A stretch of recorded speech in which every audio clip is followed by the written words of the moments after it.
Turn the lights on, your door open, and do not watch this alone. These terrifying possessions caught on camera are going to keep you up tonight. The Smurl family haunting. Now imagine being yanked awake in the middle of the night, not by a sound, but by the hand that isn't actually there. Fingers digging into your arm, leaving bruises that seem to burn into your skin. That was the reality of Jack and Janet Smurl in Pennsylvania during the 1980s, when their quiet family home transformed into a stage for one of the most disturbing possession cases ever reported. The Smurls moved into their duplex in 1974, hoping for a fresh start. At first, the disturbances were very subtle. Tools vanished from Jack's workbench, a strange odor, something like rotting garbage mixed with sulfur filled the air, but vanished as quickly as it came. Now soon, scratching noises began echoing through the walls at night. At first, they dismissed it as just plumbing, or maybe rodents even, but then the attacks escalated. The family reported that their German Shepherd was thrown against the wall by an invisible force. Loud guttural growls came from empty rooms. Most chilling of all, Jack himself claimed he was actually attacked in his bed. Scratches and bruises appeared across his body overnight. Janet described being basically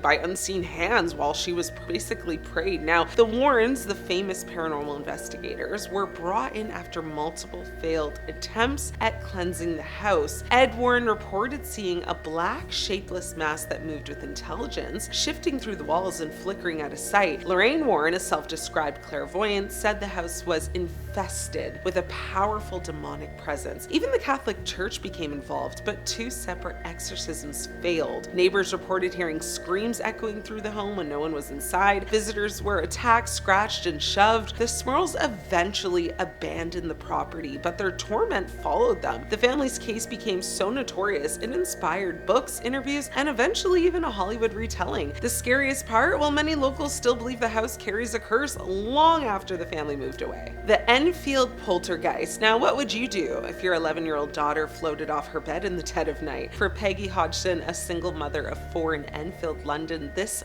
wasn't a question. It was her life. Now, in August 1977, Peggy heard her daughter screaming. When she entered their bedroom, she froze. Furniture was sliding across the floor without anyone touching it. A heavy chest of drawers moved towards the door as if trying to trap the children inside. Peggy rushed forward, pushed with all her strength, but said it was like fighting against another person. What began as knocking and scraping soon turned into full-scale terror. Toys flew through the air, chairs slid across the room. Janet, only 11 years old, was repeatedly hurled from her bed as if tossed by invisible hands. Neighbors, police officers, and eventually reporters witnessed it firsthand. One officer actually signed an affidavit stating she had seen a chair move across the floor by itself. Even more disturbing were the voices. Investigators captured recordings of Janet speaking in a very deep, gravely voice that sounded like a grown man. I mean, the voice identified itself as Bill, a man who claimed he had passed away in the house years before. The Hodgsons insisted their daughter could not fake such, guttural tones, especially for hours at a time. Now, skeptics argued the children may have faked parts of the haunting, and indeed, Janet later admitted to exaggerating some events, but many moments had dozens of credible witnesses. The case attracted worldwide attention, becoming one of the most famous possessions and poltergeist incidents ever recorded. Whether it was a hoax or horror, the Enfield case remains chilling because of how much it was documented. Photographs showed Janet literally mid-air, apparently levitating. Audio recordings of the demonic voices still exist to this day. I mean, this wasn't just whispers in the dark. This was a possession broadcast to the world. The Exorcism of Roland Doe. Now, in the late 1940s, a teenage boy in Maryland became the unwilling inspiration for one of the most terrifying movies of all time, known as Roland Doe. Now, his story would later inspire The Exorcist. But the reality behind the film is even darker. It began with scratching noises in the walls, then objects moving on their own. Now, Roland's family was deeply religious, and when his aunt introduced him to a Ouija board, things spiraled. After her sudden passing,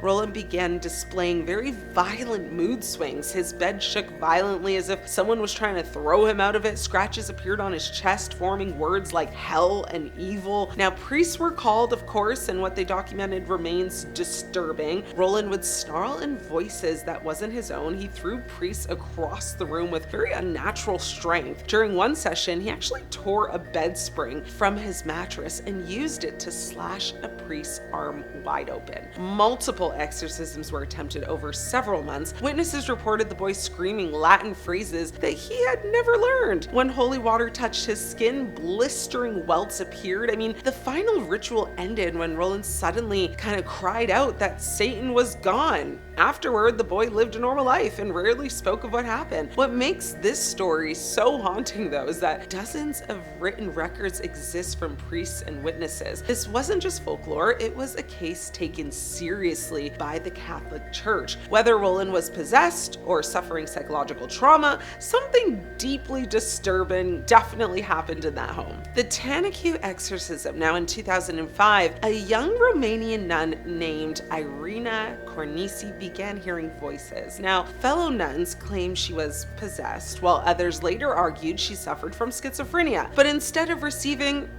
medical treatment, she was subjected to a ritual that shocked the world. At the Tanacu Monastery, Father Daniel Corganot believed he was battling demons. He and 4 other nuns bound Irina to a wooden cross, gagged her with a towel, and left her without food or water for days while praying over her. Witnesses claim she screamed, begged for release, and then fell unnaturally silent. By the time she was untied, Irina was passed away. The official autopsy blamed adrenaline injections and neglect, but locals whispered that she had indeed been possessed and that the exorcism either freed her or unalived her. Now, the case drew worldwide outrage, of course. Father Daniel was sentenced actually to 7 years in prison. The monastery was shut down completely, yet villagers continued to defend him, insisting that, he had actually tried to save Irina from demonic forces. To this day, many Romanians remain very divided. I mean, was she a victim of just mental illness that got no treatment?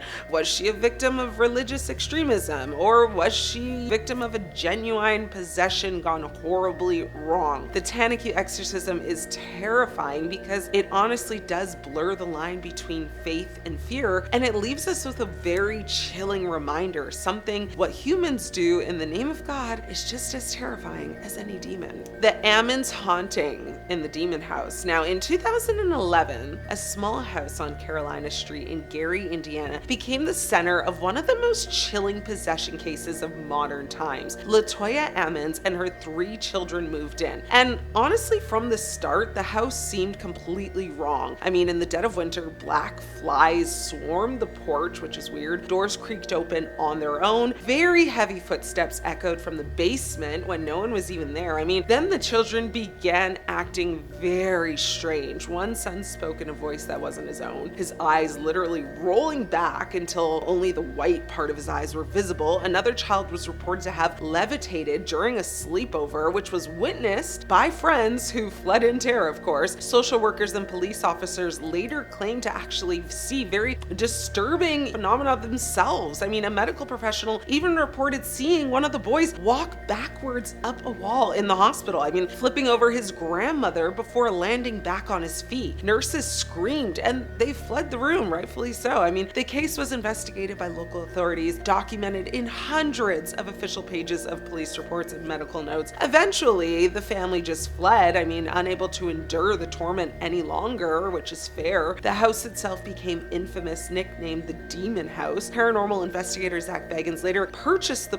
property and he filmed a documentary inside and then had it demolished, claiming it was too dangerous to remain standing. The case is horrifying because of how many professionals, cops, doctors, social workers put their names on the record, swearing they had seen things science just simply could not explain. To this day, the Demon House remains one of the most compelling modern possession cases ever reported. There was actually a movie recently, I think that's on Netflix, so go give it a watch. I did. I think it's called Deliverance. It was good, so give it a go. But which possession is gonna keep you up tonight? Hopefully you can get some sleep. I know I probably won't, but hopefully you do. I'm your host, Ashley. I'll see you in your nightmares. Thought you knew all of Ed and Lorraine Warren's forbidden cases? Think again. These case files have finally been exposed exposed and I'm digging into them. Lock in, friends. The Perrin family haunting, Bathsheba's curse. Now, if you've ever felt someone watching you in your own home, multiply that by 10, and then imagine that someone wants you gone or deceased. Now, the Perrin family lived through it for years inside a farmhouse where shadows whispered, beds levitated, and a spirit that once nursed children began trying to harm them. In 1971, Roger and Carolyn Perrin, along with their 5 daughters, moved into an 18th century farmhouse in Harrisville, Rhode Island. Now, at first, it seemed like a charming old property, but soon the family realized they weren't alone. The girls reported hearing voices in the night, objects disappeared, doors slammed without warning, and the family dog refused to enter the house. The most frightening presence was a womanly figure in a gray dress, often described as tall, thin, and with a crooked neck.